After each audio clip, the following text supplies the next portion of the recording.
Hello दोस्तों, मैं राकेश। तो एक बार फिर से आप सभी का स्वागत है हमारे नए channel prepare UGC net JRF के अंदर।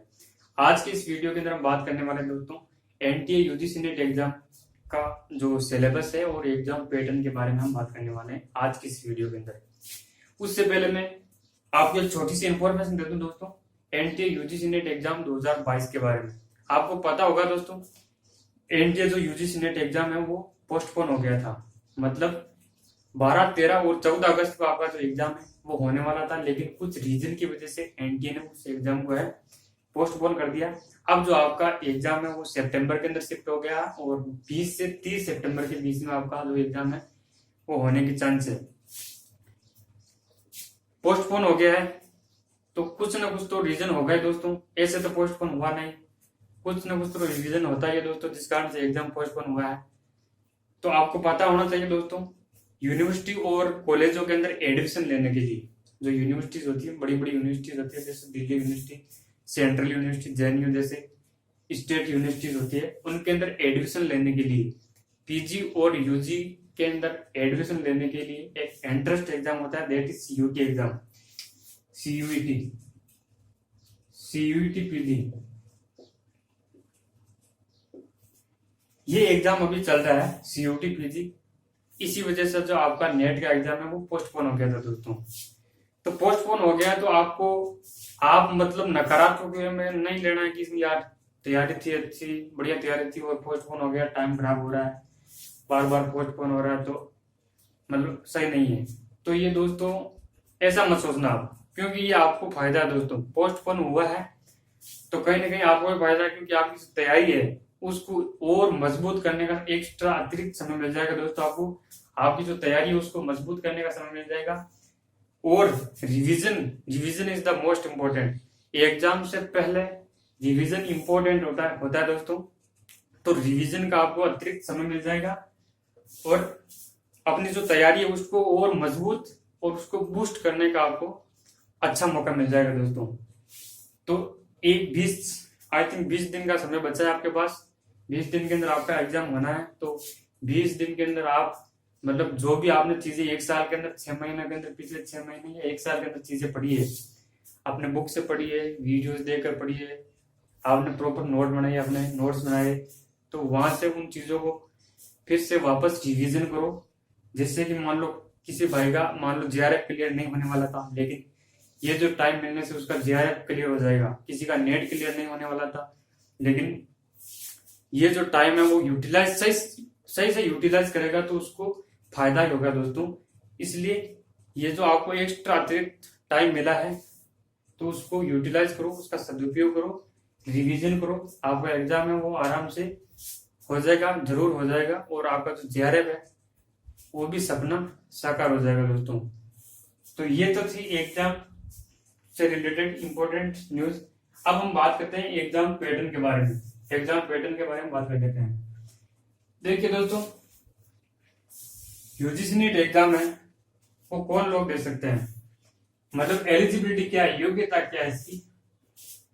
पोस्ट ग्रेजुएशन, जो पोस्ट ग्रेजुएशन होती है, मान लो आपने एमए किया है या बीकॉम वालों ने मतलब जो एमकॉम कर रहे हैं या एमए कर रहे हैं, जो अपेयरिंग के अंदर है, और जिन्होंने एमए कर लिया है उनके लिए मतलब 55% मार्क्स होना चाहिए, कम से कम 55% मार्क्स होना चाहिए, 55% मार्क्स होना चाहिए।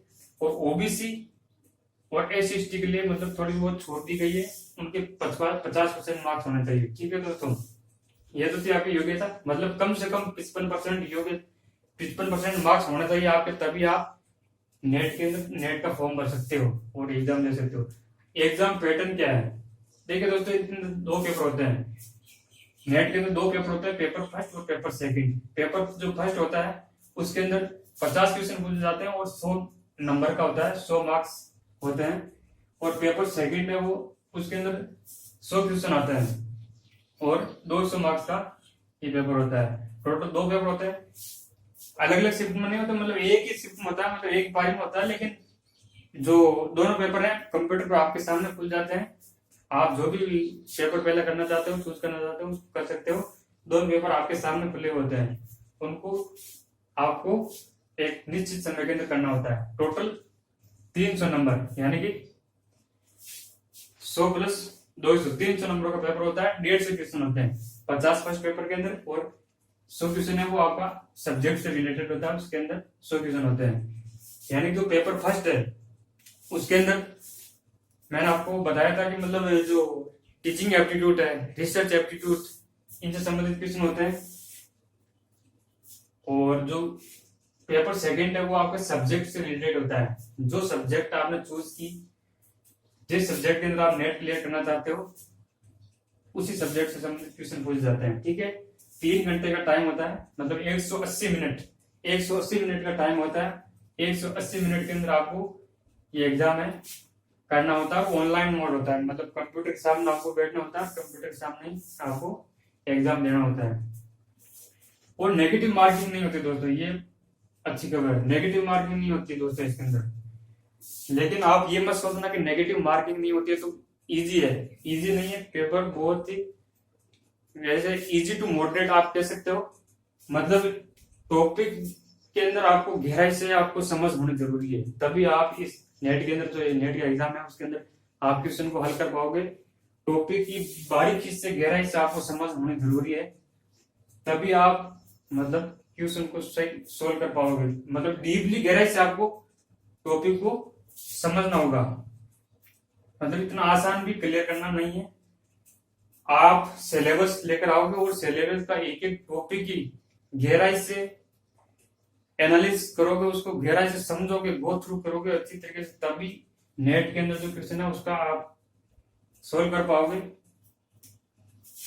तो सिलेबस है उसको आप अच्छी तरीके से समझ लोगे तो आपके लिए बहुत ही आसान हो जाएगा एग्जाम क्लियर करना, जेआरएफ क्लियर करना आपके लिए बहुत इजी हो जाएगा। और एज लिमिट क्या है? एज लिमिट है मतलब जेआरएफ करना चाहता है तो जेआरएफ के लिए 30 ईयर्स है, जनरल कैटेगरी वालों के लिए, मतलब जो सामान्य अभ्यर्थी है, सामान्य वर्ग के अभ्यर्थी उनके लिए 30 ईयर्स है, और ओबीसी के लिए 33 साल है, और SC ST के लिए 35 साल। मतलब आप जेआरएफ के लिए जब फॉर्म भरते हो तो वहां पर 2 ऑप्शन आते हैं कि आप जेआरएफ के लिए अप्लाई करना चाहते हो या ओनली असिस्टेंट प्रोफेसर के लिए। तो वहां पर आपको जो जेआरएफ आप करते हो तो वो आपको एज लिमिट है वो 33 ईयर्स, 35 ईयर्स SC ST के लिए 35 ईयर्स, और 30 ईयर्स है जनरल कैटेगरी वालों के लिए। यानी कि जेआरएफ आप 30 साल से पहले आप कर सकते हो, और ये ओबीसी और SC ST के लिए एज दी गई है। और असिस्टेंट प्रोफेसर के लिए आप अप्लाई करते हो तो उसके लिए कोई एज लिमिट नहीं है। और क्वालिफाइंग मार्क्स मतलब क्वालिफाइंग कितने नंबर लाने पड़ेंगे आपको तभी आप जेआरएफ या नेट क्लियर कर पाओगे। तो मतलब 40% मतलब आप ले आते हैं तो आपका मतलब श्योर है जेआरएफ क्लियर हो जाएगा। मतलब 55, ये जो 50 क्वेश्चन है ना, जो पेपर फर्स्ट के अंदर होते हैं 50 क्वेश्चन, और पेपर सेकंड के अंदर होते हैं 100 क्वेश्चन, आपके सब्जेक्ट से रिलेटेड होता है। तो पेपर फर्स्ट के अंदर आप 40 क्वेश्चन सही कर देते हो, 35 से अगर 40 क्वेश्चन सही कर देते हो तो आपका जो जेआरएफ है वो आराम से क्वालिफाई कर लोगे आप। और जो पेपर आपका सब्जेक्ट से रिलेटेड होता है पेपर सेकंड, उसके अंदर 100 में से 70 से 80 क्वेश्चन, 70 से 80 क्वेश्चन आप सही कर देते हो, एकदम राइट कर देते हो, तो आपका जेआरएफ है वो क्लियर हो जाएगा। तो इतना आपको स्कोर, आप इतना स्कोर करोगे दोस्तों तभी आपका जो जेआरएफ है वो क्लियर हो जाएगा। और एग्जाम फीस है वो जनरल कैटेगरी वालों के लिए, सामान्य वर्ग के अभ्यर्थी है उनके लिए 1000 रुपए है, ओबीसी के लिए 500 रुपए है, और SC ST के लिए 250 रुपए है। तो ये एग्जाम फीस है। तो ये आपका एग्जाम पैटर्न है दोस्तों। आई होप आपको समझ में आ गया होगा। तो यही है, मतलब इसके अंदर आपको मतलब चीजों को, सिलेबस को, मतलब पहली बात तो सिलेबस को आपको अच्छी तरीके से गो थ्रू करोगे तब आप आसानी से, कोई हार्ड नहीं है यूजीसी नेट एग्जाम, कोई हार्ड नहीं है। सिलेबस आप सामने रखोगे और सिलेबस का जो एक एक टॉपिक है उसको आप बारीकी से समझने की कोशिश करोगे, और प्रत्येक टॉपिक को सब पढ़ते जाना है और उसके साथ साथ नोट्स बनाते जाना है। मतलब पेपर को पढ़ लिया, उसके MCQs लगाओ और साथ साथ उसके नोट्स बनाते जाओ। और नोट्स को मतलब 7 दिन, जैसे 7 दिन हो गए, 7 दिन या 10 दिन से उनका रिवीजन करते जाओ साथ में। और दोनों पेपर्स होते हैं उनका मतलब दोनों पेपर्स के जो नोट्स है वो जो सिलेबस है उसके अंदर जो प्रत्येक टॉपिक है उसके नोट्स बनाते जाओ, और उसको कहने का मतलब तो टॉपिक सिलेबस आपका उसको अच्छी तरीके से एनालाइज कर लो, आपका पेपर है वो आराम से क्लियर हो जाएगा। तो ये तो थी एग्जाम पैटर्न से संबंधित बातें। अब सिलेबस में आपको मोटा मोटा बता देता हूँ कि मतलब जो पेपर फर्स्ट होता है उसके अंदर टीचिंग एप्टीट्यूड 10 यूनिट होती है। दोनों पेपर के अंदर 10 यूनिट होती है, पेपर फर्स्ट के अंदर भी 10 यूनिट होती है और पेपर सेकंड के अंदर भी 10 यूनिट होती है। तो पेपर फर्स्ट है वो टीचिंग एप्टीट्यूड पहली यूनिट, रिसर्च एप्टीट्यूड आईसीटी से संबंधित क्वेश्चन पूछे जाते हैं, और लॉजिकल रीजनिंग और मैथमेटिकल एंड मेंटल एबिलिटी और डीआई से संबंधित क्वेश्चन पूछे जाते हैं। हायर एजुकेशन टॉपिक हो गया, हायर एजुकेशन क्वेश्चन से, हायर एजुकेशन जो होता है उच्च शिक्षा, वहां से क्वेश्चन पूछे जाते हैं। और एक आपकी होगी इन्वायरमेंट, पर्यावरण, पीपुल, लोग और पर्यावरण से संबंधित यूनिट होती है, उससे संबंधित क्वेश्चन पूछ जाते हैं। और जो पेपर सेकंड होता है वो आपका सब्जेक्ट से रिलेटेड होता है, जिस सब्जेक्ट से आप नेट क्लियर करना चाहते हो, मान लो political, history, geography, economics, Hindi literature, जो भी सब्जेक्ट आपने एमए की है जिस सब्जेक्ट के अंदर, और जिस सब्जेक्ट के अंदर आप नेट क्लियर करना चाहते हो उसी सब्जेक्ट के अंदर आप एग्जाम दे सकते हो। तो ये थी दोस्तों बातें एग्जाम पैटर्न और सिलेबस के बारे में। अब मैं आपको बता देता हूँ कि हमारा जो अगला टॉपिक है, अगला वीडियो आएगा, वो अपन सिलेबस को कवर करने की कोशिश करेंगे धीरे धीरे, मतलब टीचिंग एप्टीट्यूड जो शिक्षण अभिक्षमता है, शिक्षण अभिक्षमता का जो टॉपिक है वो लेकर आएंगे। अगला वीडियो हमारा पेपर फर्स्ट है, उसका जो पहली यूनिट है टीचिंग एप्टीट्यूड, उससे संबंधित वीडियो होगा, उसके बारे में हम पढ़ने की कोशिश करेंगे। तब तक के लिए इन चीजों का आपको ध्यान रखना है। सभी को wish you all the best. Thank you, bye bye.